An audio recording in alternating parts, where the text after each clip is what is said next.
PTI के जो रहनुमा है रऊफ़ हसन साहब, उनसे बहुत से लोगों को मुझ समेत शायद सियासी नज़रियात से उनका इख्तलाफ हो सकता है, लेकिन जिस तरह आज में हमला किया गया वो ऑब्वियसली बड़ा अफसोसनाक मामला है। अगर हम उसकी विजुअल्स दिखा सकें, एक निजी चैनल से वो बाहर निकले थे इंटरव्यू दे के, ये वो खैर विजुअल नहीं है, जो हमला करने वाले विजुअल थे मैं वो कर ये आएंगे अभी। अब आप देखिए, ये निजी चैनल से निकले इंटरव्यू दे के वो बाहर, तो बादुल नज़र में मुबैना तौर पर कुछ ख्वाजा सराओं ने उनको घेर लिया और घेरने के बाद जो है वो उन पे हमला किया। और जो बयान आया है, अगर हम दिखा सकें इसको, जो बयान आया है हमारे सामने रऊफ़ हसन साहब का, उनके वो ये कह रहे थे कि ये जो लोग थे ये इन्होंने ख्वाजा सरा थे या जो भी थे, ये ख्वाजा सरा ही लग रहे हैं, इन्होंने जो है बेसिकली वो तेज़धार आले से उनके चेहरे पर हमला किया। ये बड़ा अफसोसनाक बात है। ऑब्वियसली ये आप दोबारा देख सकते हैं कि ये ख्वाजा सरा है, इनका कोई मुकालमा हुआ है रऊफ़ साहब के साथ, और अब वो जो है वो रऊफ़ साहब के ऊपर हमलावर हुए, 3-4 उनके मावरीन साथ आ गए और उन्होंने भी उनके ऊपर हमला कर दिया। और ये वाक़या बड़ा अफसोसनाक है। आज पाकिस्तान तहरीक इंसाफ वाले सैलेंट में खड़े हुए थे, शिबली फराज साहब भी थे, आप दोबारा भी देख सकते हैं रऊफ़ हसन साहब के साथ जो आज हुआ। आज शिबली फराज साहब सैलेंट में बहुत गरज रहे थे और बरस रहे थे, और वो कह रहे थे कि इस तरह के हमले बिल्कुल, लेकिन जब उनके दौर में भी इस तरह के हमले हुआ करते थे, जब उनके दौर में भी सहाफ़ियों को उठाया जाता था, उनके दौर में भी मुराद सईद साहब के कहने पे लाहौर की पुलिस, FIA, पता नहीं कौन कौन जो है वो हमले कर दिया करती है लोगों के घरों में बग़ैर लाइसेंस, बग़ैर वारंट्स के। तो उस वक़्त भी जो है वो यही स्टैंडर्ड रखना चाहिए था, यही दर्द होना चाहिए था, यही करब, क्योंकि हमने तो उस वक़्त भी मज़म्मत की थी। उस वक़्त तहरीक इंसाफ की गवर्नमेंट सामने थी, मज़म्मत की थी। जो लोग नहीं भी सामने थे उस ज़माने में जो कर रहे थे, हमने उसकी मज़म्मत की थी, तो इसकी भी आज कर रहे हैं। लेकिन ऑब्वियसली शिबली फराज साहब का देखने का अंदाज़ बादुल नज़र में या तहरीक इंसाफ का या तमाम पोलिटिकल पार्टी एक तरफा है। अभी आप मरीम नवाज़ साहिबा की जो ज़ेर निगरानी बिल पेश हुआ है, जो बिल पास हुआ पंजाब असम्बली से, उसकी आप सूरत हाल देख लें। वो तौहीन उसके ऊपर जो हतक इज़्ज़त के ऊपर उन्होंने बना दिया। जिस ज़माने में इमरान खान साहब लेके आ रहे थे बिल, तो मरीम नवाज़ साहिबा क्या फरमाया करती थी, और आज ये बिल्कुल रिवर्स मोड में, वो भी सुन लें, सुनवा दें मरीम साहिबा को। तो ये आप देख लीजिए, जिस वक्त अपोजिशन में थी मरीम नवाज़ साहिबा, उस वक्त उनका क्या नज़रिया था, और जब वो पावर में आई हैं तो पंजाब असम्बली ने अपोजिशन की बातें ना मानते हुए, सहाफ़ी तंजीमों की बाइकआउट को ना सुनते हुए जो है वो जिस तरह हतक इज़्ज़त का कानून पास किया, उसके बाद तो शायद हुकूमत में बात ही ना हो पाए। तो ये डबल स्टैंडर्ड जो है पॉलिटिशियंस के, तो आपके सामने रख रहा हूँ मैं। बहुत बड़ा मसला है जिसमें अभी आज बात करेंगे प्रोग्राम में, कि इस मुल्क में इंसाफ नहीं मिलता, तारीखें मिलती हैं। और इंसाफ खैर क्या मिलता है कि वो हमारे पास कभी जजेस पूरे नहीं होते, कभी जजेस का तरीक़ाकार आज तक हमें पता नहीं चला कि किस तरह होना चाहिए। उसमें इतनी कन्फ्यूज एम्बिग्यूटी है कि कई जुडिशल कमीशन जो बैठते हैं, ये कमेटियाँ जो बैठती हैं जज की तैनाती के लिए, खासतौर जस्टिस बंदियाल साहब के दौर में हमने देखा, वो आपस में लड़ के जो है वो जज की तैनाती जो है वो देर। ये इतना बड़ा और सेंसिटिव काम है, क्योंकि इंसाफ देना है जज ने, कि उसकी तैनाती में एक लम्हे की भी देर अगर होती है तो ये कितना बड़ा जुल्म अजीम है। लेकिन इस मुल्क में होता आ रहा है। तो क्लियर कट तरीका तो यही होना चाहिए कि जो सीनियर तरीन जज, जिस तरह चीफ जस्टिस बनता है, तो सीनियर तरीन जज जो है उसको सुप्रीम कोर्ट के अंदर भी और दूसरे कोर्ट्स के अंदर भी जो बना देना चाहिए। इसमें ज़रूर बात करेंगे भी, लेकिन ऐसा हो नहीं रहा। अब हुकूमत चेंज करना चाह रही है, तो हम तो चाहेंगे कि सीनियरिटी के असूल को और जो है वो मेरिट समझा जाए, और ताकि कन्फ्यूजन से और डिले से बचा जाए। इस पर ज़रूर बात करेंगे। लेकिन सबसे पहले आज की डेवलपमेंट्स पे मियां जावेद लतीफ़ साहब, अतर काज़मी साहब हमारे साथ मौजूद। मुझे बताया गया कि अभी हमें असद मंजूर भट्ट साहब सदर लाहौर हाई कोर्ट बार भी ज्वाइन करेंगे, तो तशरीफ नहीं लाए, लेकिन आ जाएंगे। मियां जावेद लतीफ़ साहब, दो रुख होते हैं सियासतदानों के, मुनाफकत से भरे हुए बेशतर सियासतदानों के। जब वो हुकूमत में होते हैं, इक़्तिदार में होते हैं, तो इसी तरह वो छुरियाँ चला रहे होते हैं, जैसा रऊफ़ साहब इस वक्त रो रहे हैं, और जब इक़्तिदार में नहीं होते तो वो रो रहे होते हैं। वुड यू एग्री मियां जावेद लतीफ़ साहब? नहीं, मैं आपसे एग्री नहीं हूँ। अच्छा। उसकी वजह है कि आपने भी इतने सख्त अल्फाज का इस्तेमाल किया है। जिस तरह कल जस्टिस साहब ने कहा कि 18वें ग्रेड का कोई मुलाजम है, कोई चांद से उतरा हुआ तो नहीं है। तो मैं समझता हूँ कि कोई 18वें स्केल का हो या पहले स्केल का हो, इंसान तो इंसान ही होता है, और उसकी इज़्ज़त होनी चाहिए, वो आप हों या मैं हूँ। हमने तो ये भी सुना कि आप देखते आए और सुनते भी आए कि उस वक्त के प्राइम मिनिस्टर को भी ये कहा गया कि अगर एक फ़लाँ अफसर की प्रमोशन नहीं होगी तो अडयाला जेल का काफ़ी पोर्शन खाली है, तो वज़ीर-ए-आज़म साहब अपने लिए वो सामान तैयार रखें। तो मैं कामरान शाह सुनता भी आया हूँ और भुगता भी आया हूँ। 2019 में लाहौर के चीफ जस्टिस साहब थे, मैंने फरियाद की कि एजेंसियों की तरफ से मुझे धमकियाँ आ रही हैं और कॉल्स मिल रही हैं और मुझे अपनी जान का ख़तरा है। तो बजाय इसके कि मुझे कोई रिलीफ दिया जाता, चीफ जस्टिस साहब ने पूरा मीडिया अपने चैम्बर में बुलाया हुआ था। उस वक्त के जो chief justice Lahore high court थे, और उन्होंने जाते ही मुझे जो फरमान जारी किया, उन्होंने कहा कि एजेंसियों के मतलब, पाकिस्तान के अदारों के मतलब तो इस तरह की गुफ्तगू करता है, तुम्हें तो संसार कर देना चाहिए। तुम्हें तो मैं समझता नहीं कि अभी तक तुम जिंदा कैसे हो, तुम्हें पाकिस्तान से बाहर वरना चले जाना चाहिए। एक रोल ये भी था।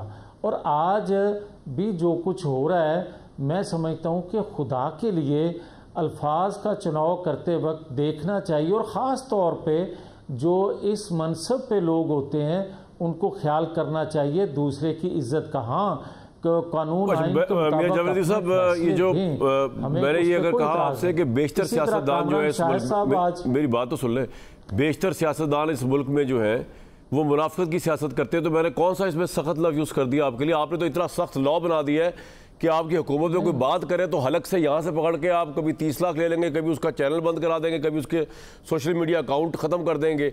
और जिस वक्त इमरान खान साहब पेका का ऑर्डिनेंस लेकर आए थे, उस वक्त आप या मरियम साहबा का सॉल्ट मैंने आपको सुनवाया, आप सराप एहतजाज थे, सहाफ़ियों के साथ खड़े हुए थे, आप गर्दी हद तक इज़्ज़त जो है और सबक सिखाने का कानून है। तो मैंने अगर आप लोग, अगर सियासतदानों की या आप सियासतदानों की, आप हमारी सहाफ़ियों की भी मुनाफिकत बता सकते हैं, मैं तो माइंड नहीं करूँगा। आप मेरी मुनाफिकत भी बता सकते हैं, और अगर आप साबित करेंगे तो मैं तो आपका शुक्रिया अदा करूँगा कि आपने मियां जावेद साहब मेरी बड़ी उस सीधे रास्ते में मेरी रहनुमाई कर दी। तो आप इतना माइंड करके इस बात पर आप साबित कर दें, मैं आपकी पूरी पार्टी मुनाफिक है। जिस पार्टी ने, पीपल्स पार्टी ने आपको सुन तो लें सर, मैं सुन तो लें, मुनाफिक सुन लें जरा, यानी कि मुनाफिक सुन लें, आपने करप्ट तरीन पार्टी जिसको कहा, सुन तो लें सर, उसके बाद आप सुन तो लें, उसके बाद आप कहेगा गलत कह रहा हूं। आपने पूरी पीपल्स पार्टी को कहा कि ये मिस्टर 10% है, ये करप्ट है, ये खजाना लूट के खा गए। फिर आपने अपनी ज़ात की खातिर प्राइम मिनिस्टर बनने के लिए PDM 1 गवर्नमेंट भी बनाई, उनके साथ मिलकर PDM 2 भी बनाई। या आप उस वक्त झूठ बोल रहे थे या आप अब झूठ बोल रहे हैं? जी फरमाइए। देखें कामरान, हम इस्तेमाल होते रहे, पीपल्स पार्टी भी होती रही, मुस्लिम लीग भी होती रही, और जब हमें इस चीज़ का अदराक हुआ तो हमने मिसाक़ जमहूरियत साइन किया और पब्लिक से माफ़ी मांगी, आपको याद होगा। और उसके बाद आज के दिन तक हम किसी के लिए इस्तेमाल हुए हैं बतौर मुस्लिम लीग, तो आप बता दें। दूसरा मैं ये कहना चाहता हूँ कामरान, आपका गुस्सा, आपका राय ज़रूर होगी किसी भी जमात के मतलब, मेरे मतलब, किसी और के मतलब। मैं तो आपसे तवक्को ये रखता हूँ कि आप इसके बावजूद अल्फाज जो हैं ज़रा नरम इस्तेमाल करेंगे, इसलिए कि मैं आपसे तवक्को नहीं रखता। ठीक है सर। दूसरा मैं ये अर्ज़ करता हूँ कि देखें एक और चीज़ है जो मैंने बात की ना, मैंने इसलिए बात की कामरान के, देखें जो आग लगी हुई है पाकिस्तान के अंदर, और जिस तरह अदारों के अंदर बैठे लोग जिस तरह की गुफ्तगू और जो उनके मतलब गुफ्तगू पब्लिक में की जा रही है, इन हालात में अगर अल्फाज का भी उस तरह चुनाव नहीं किया जाएगा तो ये आग मज़ीद भड़केगी, ये इख्तलाफ मज़ीद, उसमें भी बहुत रोल आपका है जनाब, उसमें भी आपसे मुराद आपकी PDM की गवर्नमेंट का है, आप यकीन करें उसमें भी बहुत रोल आपका है।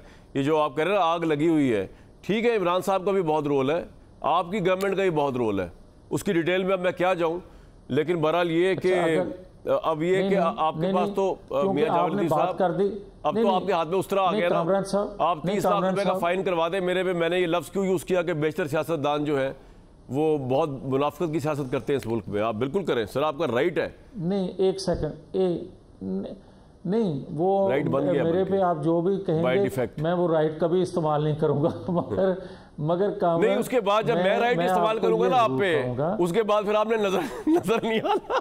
चले बहरहाल कंटिन्यू करें सर, कंटिन्यू करें। अच्छा हुण तुसी जान भी दियो और बस करो, बस जी करो। सर मैं कह रहा अतर साहब के पास चले जाए जरा, देखें काम तुसी जान दो जरा। जो नहीं, एक सेकंड, जो आप बात कह रहे थे ना कि आप की पीडीएम हुकूमत का बनाया हुआ या उसके लगाई हुई आग आज हम सब भुगत रहे हैं, थोड़ी सी इसमें तोसी कर लें, थोड़ी सी इसमें बेहतरी ले आएँ कि पाकिस्तान के अदारों में बैठे लोग जो हैं, जिसका भी आज बड़ा अच्छा मुझे लगा कि कोई बंदा सच भी बोलता है, चले आज ही सही या एक दिन के लिए ही सही। आज तो बहुत से लोग ये भी बात कर रहे हैं कि नवाज शरीफ को सिसिलियन माफिया क्यों कहा गया, नवाज शरीफ को चोर डाकू क्यों कहा गया, नवाज शरीफ को तनख्वाह ना लेने पे बेटे से क्यों उनको जो है जी सर बिल्कुल ठीक है, आपकी बात आ गई। लेकिन आपको नवाज शरीफ साहब की लीडरशिप कायम जो करनी है 28 तारीख को दोबारा अल्हम्दुलिल्लाह लीडर हैं वो, उनकी सदारत जो कायम करनी है, उसके लिए आपको फैसल वाडा साहब की स्टेटमेंट की सनद की जरूरत नहीं है। उसके लिए आपको बहुत काम करना पड़ेगा, अभी एनर्जी डालनी पड़ेगी पार्टी में। मियाँ साहब लीड करेंगे, मैं उनके लिए गुड विशेष रखता हूँ। लेकिन मैं आगे अगर ले जाऊँ प्रोग्राम को, अतर साहब ये रऊफ हसन साहब का जो वाक़या आज हुआ उस पर ज़रूर अपनी राय दे सकते हैं। और उसके साथ साथ मैंने आपसे कंपैरिजन करवाना है कि आज पाकिस्तान को संभालने के लिए सियासतदान आपको नज़र आते आगे बढ़ बढ़ के, और ये कह रहे हैं हम इस्तेमाल नहीं होते, आज हम इस्तेमाल नहीं हो रहे, पता नहीं किसकी बात कर रहे हैं, और आग लगी हुई है, मुनासिब अल्फाज का इस्तेमाल किया जाए। Your take on it. और फिर मैं जानना ही चाहूँगा कि नवाज शरीफ साहब का 28 मई को दोबारा पार्टी की सदारत संभालना इस मुल्क के लिए एक अच्छा खुशाइन बात होगी, लीडरशिप मिलेगी, मुल्क गर्दाब प्रॉब्लम से निकलेगा, और इमरान खान का जेल में रहना ये भी इंपॉर्टेंट है इस मुल्क की प्रॉब्लम्स को कंट्रोल करने के लिए। अतर साहब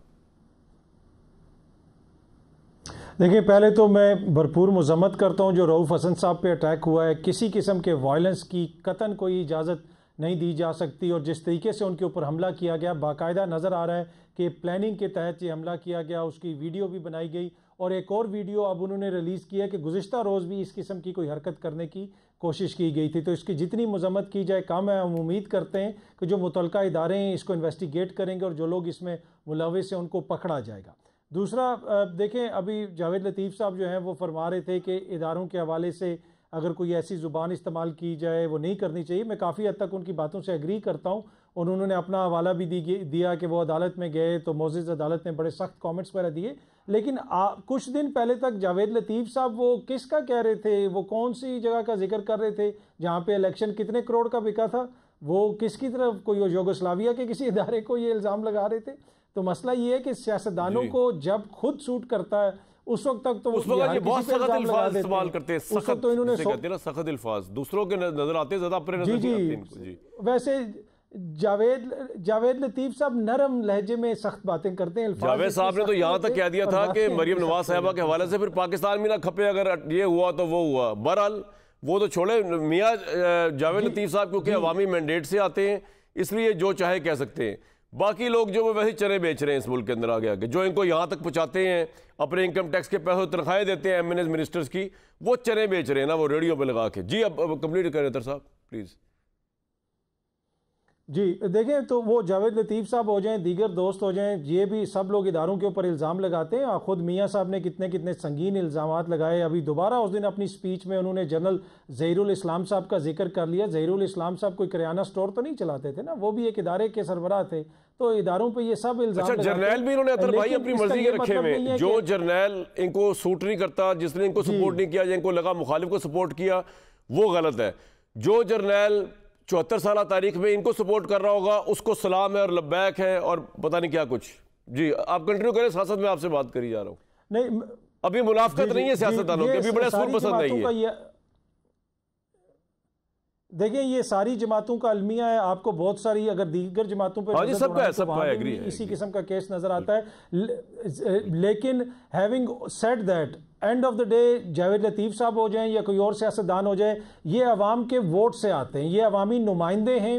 इनकी इंपॉर्टेंस से हम कम नहीं कर सकते। और मेरी नज़र में जावेद लतीफ़ साहब हो जाएं या कोई और सियासी अवामी नुमाइंदा हो जाए, ये पाकिस्तान के सबसे इंपॉर्टेंट लोग हैं, इनसे हमारी उम्मीदें हैं कि इनकी तो जिम्मेदारी बहुत ज्यादा है मेरे भाई, ये तो गलत काम कर ही नहीं सकते और नाम करने देंगे। अच्छा अतर साहब, अब जो सवाल का अहम हिस्सा था ना 28 मई को नवाज शरीफ साहब को सदर बन के वापस आना, क्या इस मुल्क के लिए बहुत बड़ा कदम होगा लीडरशिप के तनाजुर में?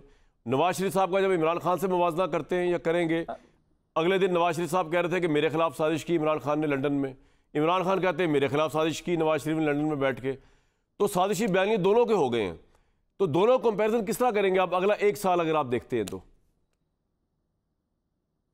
देखिए ये बहुत शदीद किस्म की कोशिश थी कि कंपैरिजन हो जाए, कि वो भी नायल हो जाए, उसको भी सजाएं हो जाएं, वो भी जेल चला जाए, लेकिन इस वक्त दोनों की सियासत का कोई जोड़ नहीं है। नवाज शरीफ साहब की हुकूमत है, उनकी जमात की हुकूमत है, पाकिस्तान के सबसे बड़े सूबे में भी उनकी जमात की हुकूमत है, तो कतन आप इन दोनों की सियासत का मुकाबला नहीं कर सकते। इस सब के बावजूद मियाँ साहब आज इस पोजीशन में नहीं है कि वो खुल के वो बातें भी कर सकें जो वो करना चाहते हैं। तो मुझे ये लगता है कि मियाँ साहब ने जिस तरीके से खामोशी इख्तियार की, जिस तरीके से उन्होंने बहुत सारी चीज़ों के ऊपर कॉम्प्रोमाइज़ किया, हाँ अगर वो 9 फरवरी को बाहर निकलते और कहते कि हम हार गए इलेक्शन, हमें अवाम ने रिजेक्ट कर दिया है, कोई मसला नहीं है, जो जीते हैं इलेक्शन वो हुकूमत बनाए, हम अगली दफ़ा दोबारा इलेक्शन लड़ेंगे। लेकिन वो भी लंदन प्लान का आप जिक्र कर रहे हैं, पर खुद वो जिस लंदन से आए, जहाँ पे पाकिस्तानी सफ़ीर ने उनको प्रोटोकॉल दे के हीथ्रो एयरपोर्ट से भेजा, फिर इधर एयरपोर्ट पे उनको जो प्रोटोकॉल मिला और जो बायोमेट्रिक हुई लाहौर में, इमरान खान को डील करके बाहर आ सकते रहे यार, डील तो अभी नहीं हो रही, बाद में हो जाएगी कि नहीं होगी अतर साहब? कि इमरान खान के तेवर नजर नहीं आ रहे आपको? मुझे फिलहाल उनके तेवर नजर नहीं आ रहे, और उसकी बुनियादी वजह यह है कि उनके मुकाबले में कोई सियासी नैरेटिव या पॉलिटिकल ताकत नहीं है। अगर वो इस वक्त डील करेंगे तो उनको नुकसान होगा।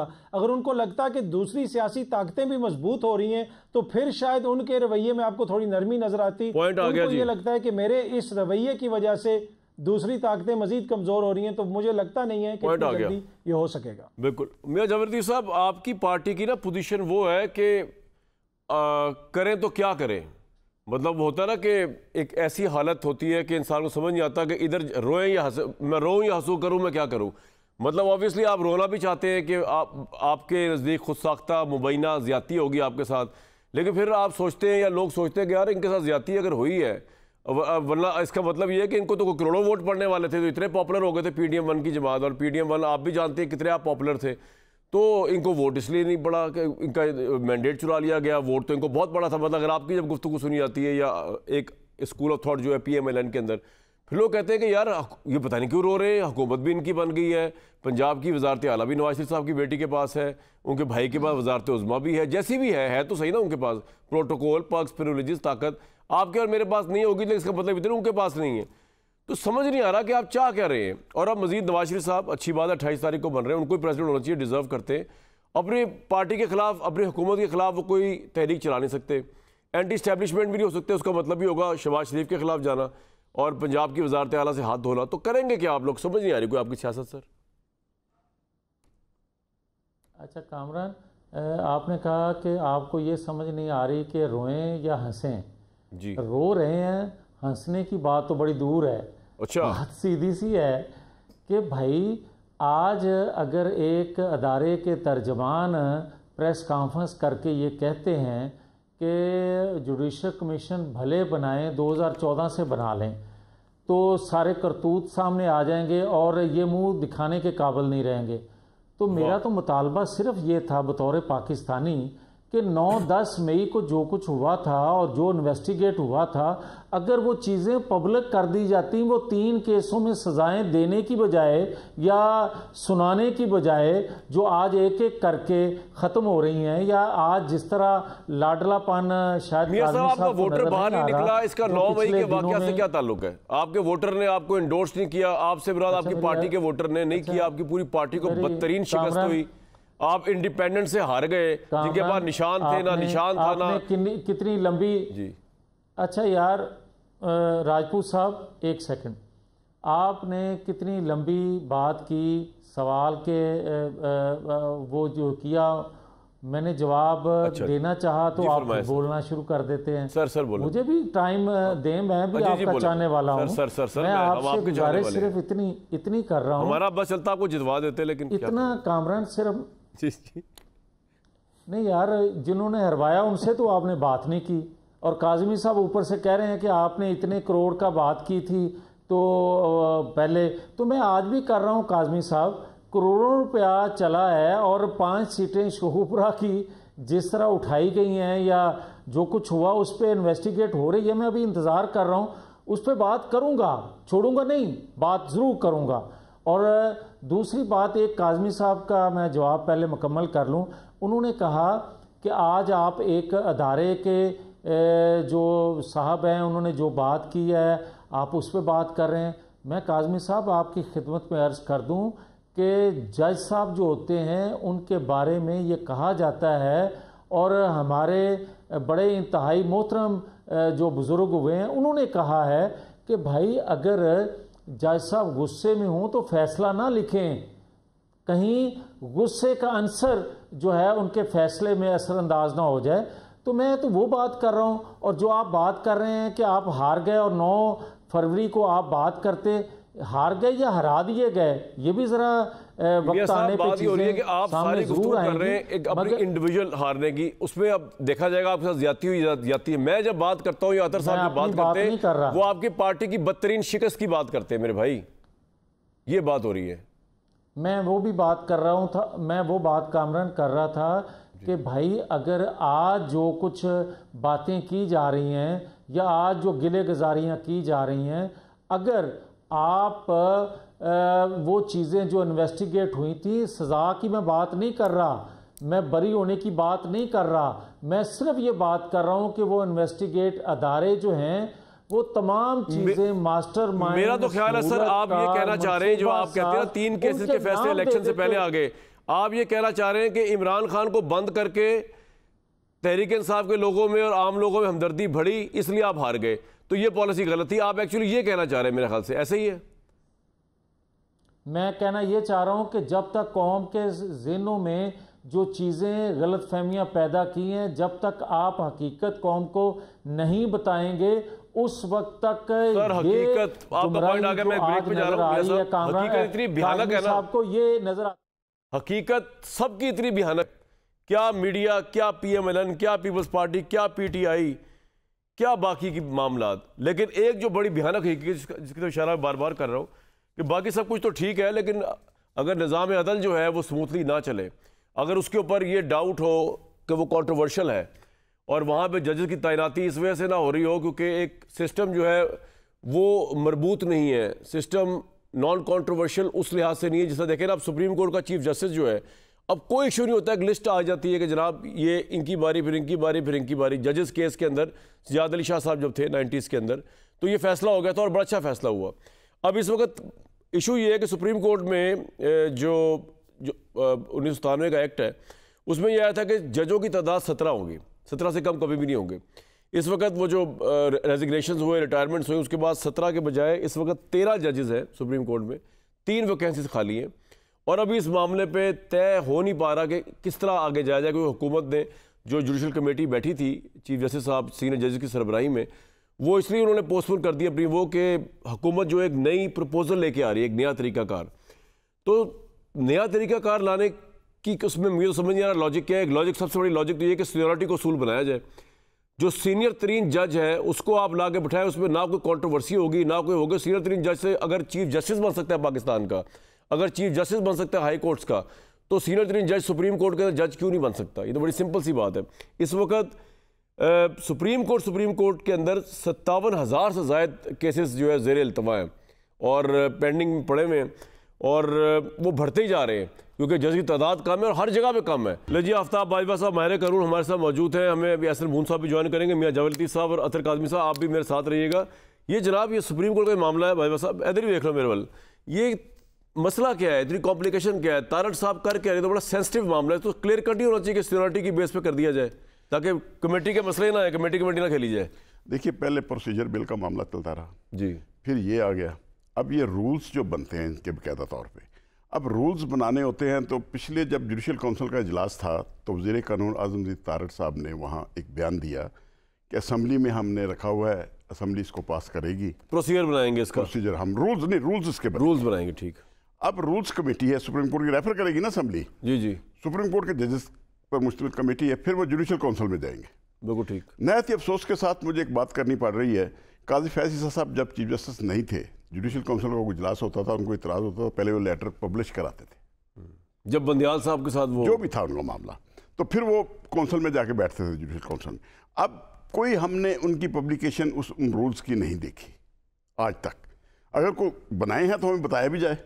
पाकिस्तान की तमाम बार एसोसिएशंस और वकला इस पॉइंट पर मुत्फिक हैं, सीनियरिटी बेसिस पे होनी चाहिए तकर्री। जब चीफ जस्टिस की तैनाती सीनियरिटी पे है तो व्हाई नॉट द बिल्कुल जजेस की जो है। अच्छा, मैं जरा दिखाना चाह रहा हूँ लोगों को कि इंटेंसिटी ऑफ द इशू क्या है, क्योंकि ये बाकी बातें तो होती रहती है सियासत वगैरह पे, लेकिन अगर हमारी जुडिशरी आज़ाद नहीं होगी, फाल नहीं होगी, कंप्लीट नहीं होगी, तो ये केसेस 57,000 से 57 लाख भी खुदा न खास्ता पहुंच सकते हैं। 121% शराब उसकी बढ़ गई। तो दिखाएं जी। पाकिस्तान की अदालत उज़्मा में इस वक्त ज़ेरे इल्तवा मुकदमात की तादाद तारीख की बुलंद तरीन सतह पर पहुँच गई है। एक रिपोर्ट के मुताबिक रवां साल अप्रैल के महीने तक मुकदमात की तादाद में 1089 केसेस का इजाफा हुआ, जिससे ये तादाद 57,000 से तजावुज कर चुकी है। अगर सुप्रीम कोर्ट ऑफ पाकिस्तान में गुज़श्ता 10 साल के ज़ेरे इल्तवा केसेस के आदादो शुमार देखें तो सन 2015 में ये तादाद 25,681 थी, 2016 में बढ़कर 29,941 हो गई, 2017 में 35,608, 2018 में 38,197, 2019 में 43,008, 2020 में 46,902, जबकि 2021 में 54,212 हो गई। साल 2022 में ज़ेरे इल्तवा मुकदमात की तादाद में कमी देखी गई और ये हिंसा 52,424 पर आ गया, मगर सन 2023 में एक बार फिर इन मुकदमात की तादाद में इजाफा देखा गया। ये तादाद 55,971 तक पहुँच गई। रवां साल अप्रैल 2024 में ये तादाद एक बार फिर बढ़कर 57,060 हो गई। यूं गुज़श्ता 10 साल में सुप्रीम कोर्ट में ज़ेरे इल्तवा मुकदमात की तादाद में 122% इजाफा हो चुका है, जो तशवीशनाक है। अगर जायजा लें सुप्रीम कोर्ट में जजेस की तादाद का, तो 1973 के आइन के मुताबिक मुल्क की आला तरीन अदालत में चीफ जस्टिस ऑफ पाकिस्तान समेत जजेस की तादाद 17 होती है, मगर इस वक्त सुप्रीम कोर्ट ऑफ पाकिस्तान में 14 जजेस फराइज अंजाम दे रहे हैं और तकरीबन 1.5 साल से जजेस की 3 असामियां तकर्री की मुंतजिर हैं। अगर इन जजेस की बरवक्त तकर्री न की गई तो आला अदलिया पर मुकदमात के बोझ में मजीद इजाफा हो सकता है। मुल्क भर की नुमाइंदा वकला तंजीमें इस बात पर मुत्तफिक हैं कि अदालत उज़्मा में जजेस की तैनाती सीनियरिटी के उसूल के मुताबिक होनी चाहिए। बार का हमेशा मौक़िफ़ रहा है कि सीनियरिटी का प्रिंसिपल मेंटेन होना चाहिए।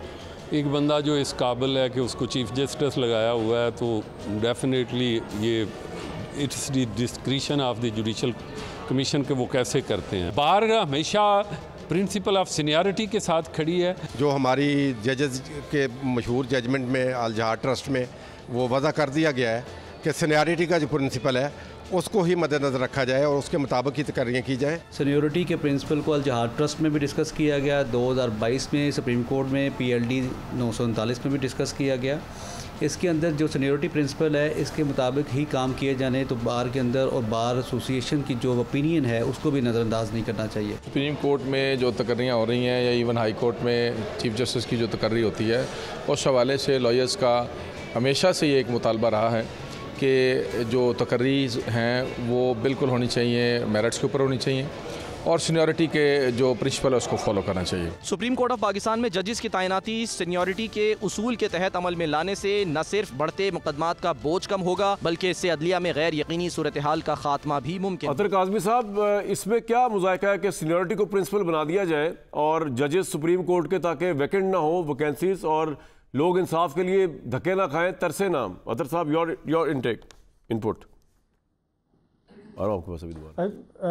देखिए, बिल्कुल मुनासिब बात है। प्रिंसिपल सेट हुआ है, बहुत सारे माजी में केसेस का हवाला भी दिया जाता है अल जहाद ट्रस्ट के, गालबन if I am not mistaken, जहाँ पे जो हमारे दोस्त बैठे हैं लॉयर्स, वो बेहतर उस पर बात कर सकेंगे कि वो पहले भी ये प्रिंसिपल सीनियरिटी का सेटल हो चुका है, तो अगर उसी के मुताबिक हो जाए तो बेहतर है। लेकिन इशू ये है कि इतना अरसा तक ये क्यों नहीं हो सका। पेशावर हाई कोर्ट के चीफ जस्टिस साहब ने जाते हुए ख़त भी लिखा और फिर माजी में भी सीनियरिटी के प्रिंसिपल के ऊपर जब अमल दरामद नहीं हुआ तो काफ़ी तनकीद वगैरह होती रही। फिर दीगर मामलात भी हैं।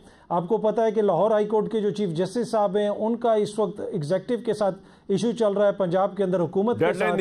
उन्होंने ATC के जज साहिबान के नाम दिए हुए, जी ATC के जज साहिबान के नाम दिए हुए और वो नाम वो नोटिफाई नहीं कर रहे। गवर्नमेंट तो पता नहीं है कि नहीं। जावेद लतीफ़ साहब, ये तो नवाज शरीफ साहब ही अमेंडमेंट लेके आए थे 97 में कि 17 जज होने चाहिए। तो आप एग्री नहीं करते कि ये आपकी गवर्नमेंट बहुत टाइम वेस्ट कर रही है जजेस की तैनाती के तरीकाकार के अंदर, और सीधा सा प्रिंसिपल है सीनियरिटी का जो चीफ जस्टिस के लिए वो जजेस का होना चाहिए? मियां साहब, सीनियरिटी बेस अगर काम हर अदारे के अंदर होगा तो उसकी एक तरतीब बन जाती है, एतराज़ कम उठते हैं।